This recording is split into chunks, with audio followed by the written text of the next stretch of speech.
Yet the truth of the matter is, 97% of the people in our great land never really set their goals in the proper light in the way that you're going to be taught during the course of this program. 97%.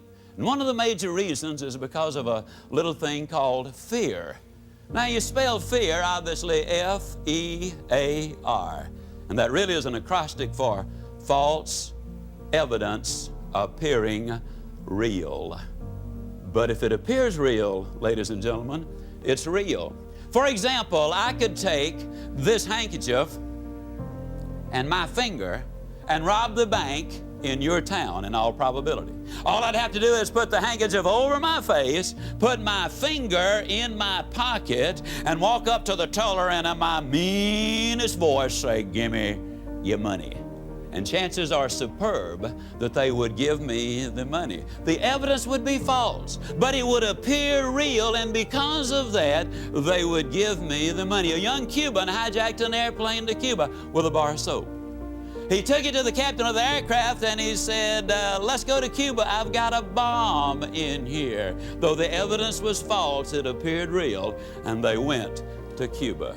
You see, the truth of the matter is a lot of people collect a great deal of false evidence, and the net result is they never set the goals. Now, let me assure you, there's a certain amount of danger in setting goals. For example, next Monday morning, I get on an aircraft in Dallas, Texas, going into Atlanta, Georgia at 8:45. Now, I've got sense enough to know that when I get on that airplane, there's a certain amount of danger when I get aboard that aircraft, because some airplanes are coming down faster than they go up.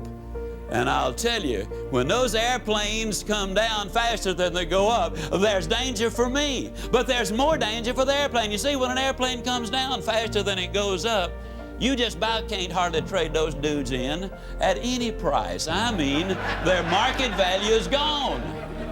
See, there's danger for the airplane, but there's more danger for the airplane if it stays on the ground. Did you realize that according to the engineers, an airplane will wear out faster sitting on the ground than it will wear out flying in the heavens? It'll rust out on the ground. It'll wear out in the heavens. Not nearly as fast in the air as it'll rust out on the ground. Besides, airplanes are built to fly. You get on a ship, there's danger it might sink. But there's more danger for the ship if it stays at anchor in the harbor. Experts tell me that it will collect barnacles and become unseaworthy faster in the harbor than it will if it sails the high seas. And besides, that's what ships are built for.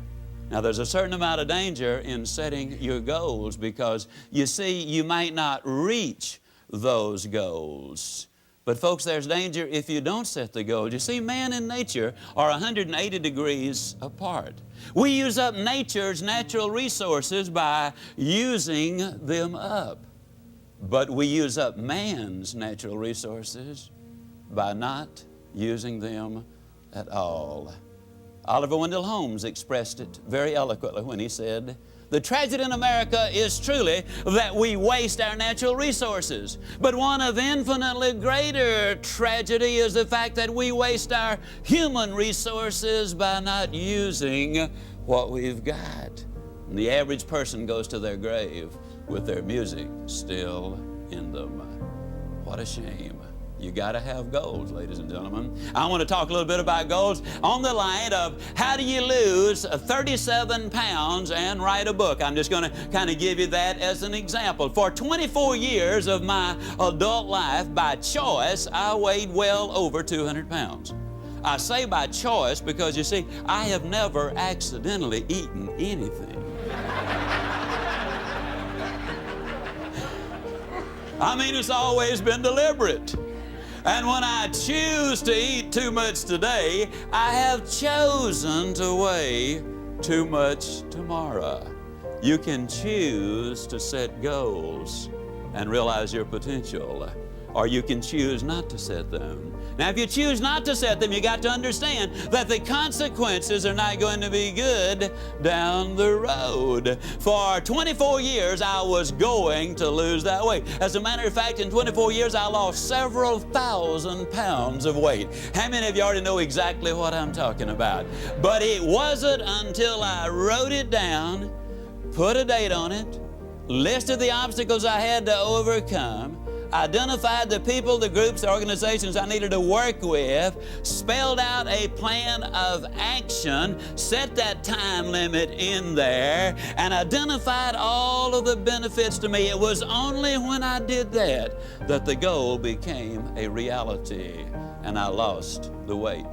For 10 or 15 years, I was going to write a book. You know anybody who's going to do just a whole lot of things, folks? I was going to write a book. But it wasn't until I got busy writing the book and writing the plans first before the book ever materialized. Yale University in 1953 did a study of their graduating seniors. They discovered that only 3% of them had taken all 7 of the steps you need to take in setting your goals. Another 10% had taken part of the steps, but the majority, 87%, beyond graduating from college and becoming a professor or a preacher or a doctor or whatever, very few of the other 87% had taken any of the steps in setting those goals.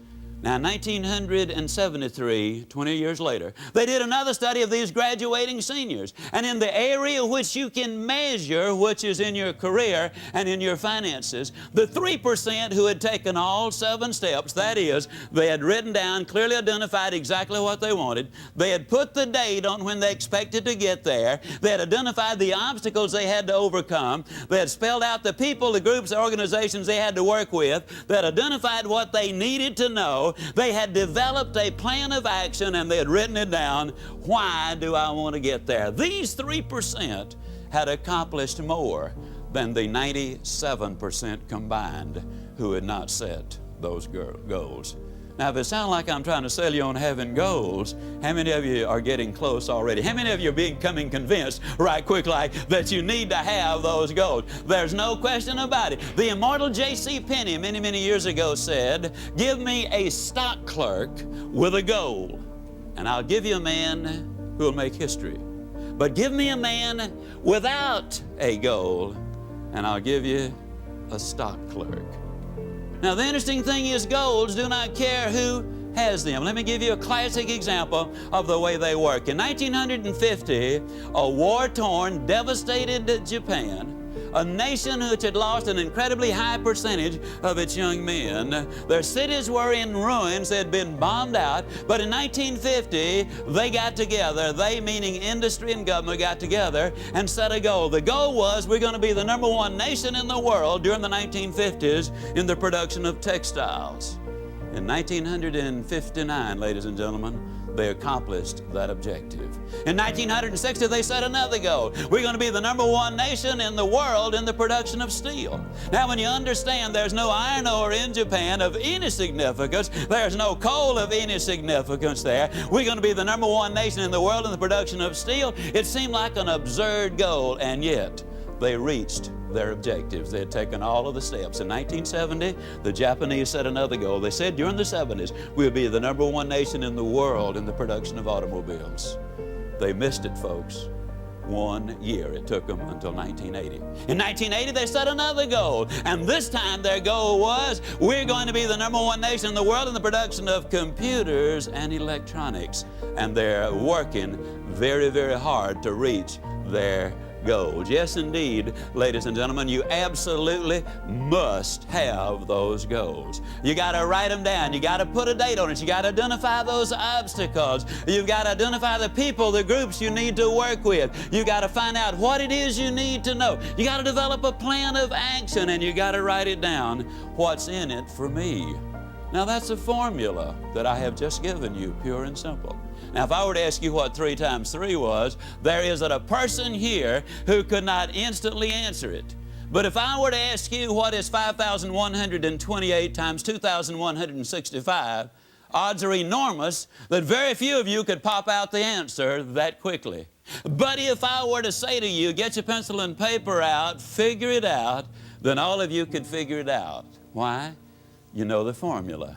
Now you see, if you know the formula, it really doesn't make any difference, ladies and gentlemen, what the goal really is. When I started to write the book, I took precisely the same steps that I'm talking about. I wrote down the objective. I wrote down the time I completed or expected to complete the book. I identified the obstacles there. And yes, I know this is repetitious. It's the mother of learning. I wrote out and identified the people, the groups, the organizations I needed to work with. I devised a plan of action to do it. I spelled out what I needed to know, and I wrote it all down, what's in it for me.